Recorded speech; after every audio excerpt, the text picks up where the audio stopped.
It could cost 500,000 jobs. This is இந்த மாத கடைசில அடுத்த பேண்டமிக் வருவதற்கான வாய்ப்பு அதிகமா இருக்கு. ஒன்டாரியோல மட்டும் மொத்தமா 500,000 ஜாப்ஸை லூஸ் பண்ண போறீங்க. அன்எம்ப்ளாய்மென்ட் ரேட் அதிகரிக்க போகுது. அடுத்த ரிசெஷனுக்கு தயாராகவும். In Windsor, auto workers are worried about a Trump trade war. Our members are nervous. இந்த முறை கோவிட் அல்ல, கனேடியன் எக்கானமி தான் பாதிப்படைய போகிறது. இனிமேல் உங்களுக்கு கிழமையில 3 அல்லது 4 நாட்கள் தான் வேலை இருக்கும்.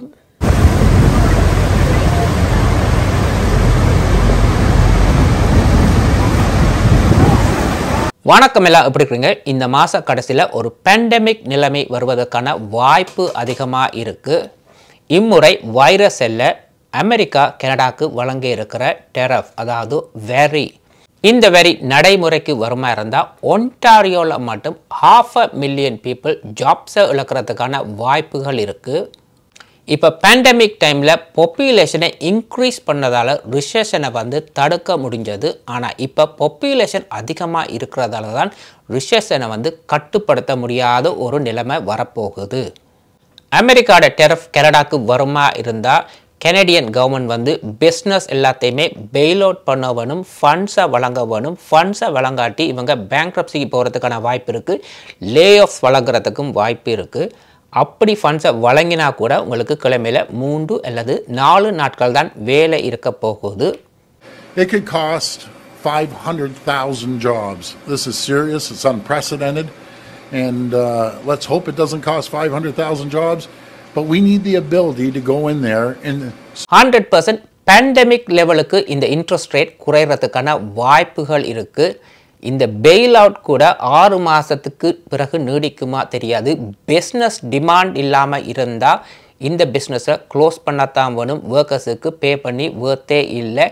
ஏன்னு சொன்னால் இந்த பெயில் அவுட் பண்ணுற காசு எல்லாத்தையுமே இந்த கம்பெனிஸ் கவர்மெண்ட்டுக்கு திருப்பி வழங்கியே ஆக வேணும்.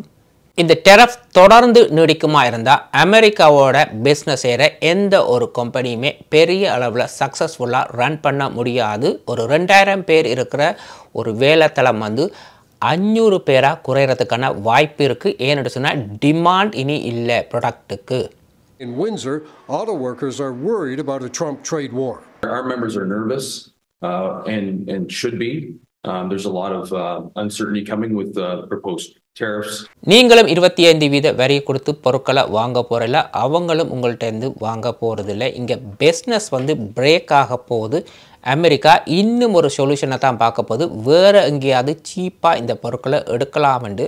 ஆனால் கனேடியன் உற்பத்தி 60% கம்பெனி எல்லாமே அமெரிக்கன் பிஸ்னஸை நம்பி தான் இருக்குது. இது அமெரிக்கன் கம்பெனிஸோட டீல் பண்ணுற பிஸ்னஸை மட்டுமில்லை, என்டையர் கனேடியன் பிஸ்னஸையுமே இது பாதிக்க போகுது. Doug Ford says if Donald Trump goes ahead with 25% tariffs after he's sworn in as president next week, Ontario's going to fight back.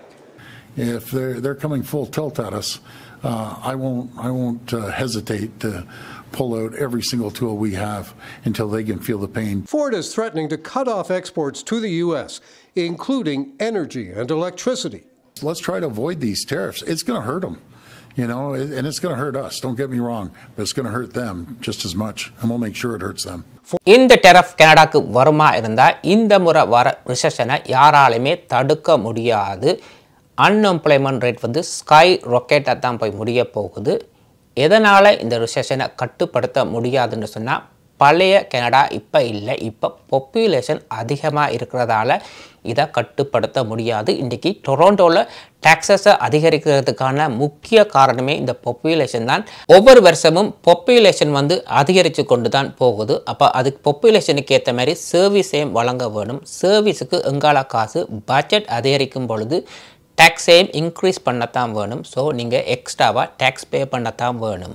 இப்போ இன்ஃப்ளேஷன் அதிகமாக இருக்குது, ரெண்ட் அதிகமாக இருக்குது. இப்போ லே ஆஃப் கொடுத்தா மக்களுக்கு என்ன நடக்கும்? இல்லாட்டி 3 இல்லாட்டி 4 நாள் தான் வேலைன்னு சொன்னால் இந்த பில்ஸை எப்படி இவங்க பே பண்ண போகிறாங்க? எல்லா பில்ஸுமே இன்க்ரீஸ் ஆகத்தான் போகுது. ப்ராப்பர்ட்டி டேக்ஸ் எல்லா சிட்டிஸ்லையுமே இன்க்ரீஸ் ஆகுது இந்த வருஷம். அடுத்தது ஹோம் இன்சூரன்ஸ் இன்க்ரீஸ் ஆகுது. போன வருஷம் வெள்ளத்தால் இந்த முறை ஹோம் இன்சூரன்ஸை கூட்டுறதா சொல்லியிருக்கிறாங்க. அடுத்தது பார்த்தீங்கன்னு சொன்னால் ஆட்டோ இன்சூரன்ஸ் கார் களவுகள் அதிகமாக நடக்கிறத ஆட்டோ இன்சூரன்ஸும் அதிகரிக்க போகுதுன்னு சொல்லியிருக்கிறாங்க. மோர்கேஜ் ரினிவல் வரப்போகுது. ப்ராப்பர்ட்டி மெயின்டெனன்ஸ்லேருந்து எல்லா பில்ஸுமே இன்க்ரீஸ் பண்ணியிருக்கிறாங்க ஆல்ரெடி. இப்போவே மக்கள்கிட்ட காசு இல்லை, அன்எம்ப்ளாய்மெண்ட்டுக்கு போனால் இந்த பில்ஸ் எல்லாத்தையுமே எப்படி பே பண்ண போகிறாங்க? என்னதான் $1.3 பில்லியன் ஸ்பெண்ட் பண்ணி கனடா அமெரிக்கா பார்டரை பாதுகாத்தாலும் இந்த டெரஃபை வராமல் பாதுகாக்க முடியுமா? ஸோ பேண்டமிக்கு பிறகு ஒரு கனடா பார்த்தீங்க, இனி டெரஃபுக்கு பிறகு ஒரு கனடா பார்க்க போகிறீங்க. நிறைய கம்பெனிகள் ஜாப்ஸை வந்து லூஸ் பண்ணுறதுக்கான வாய்ப்பு இருக்குது. அதே நேரத்தில் புது புது கம்பெனிகள் வித்தியாசமான ஜாப்புகளை க்ரியேட் பண்ணுறதுக்கான வாய்ப்புகளும் இருக்குது. இந்த டெரஃப் கனடாக்கு வரலாம், வராமலும் போகலாம். ஆனால் கனேடியன் கவர்மெண்ட் இதை நம்புகிறாங்க. இது டொனால்ட் ட்ரம்ப்ட ரியாக்ஷனாக கூட இருக்கலாம். Cars, they make a lot of money with that. They send us a lot of other things that we don't need. We don't need their cars, and we don't need the other products. We don't need their milk. We get a lot of milk. We get a lot of everything. And we don't need any of it. So I said to him, well, why are we doing it? He said, I don't really know. He was unable to answer the question, but I can answer it. We're doing it because of habit.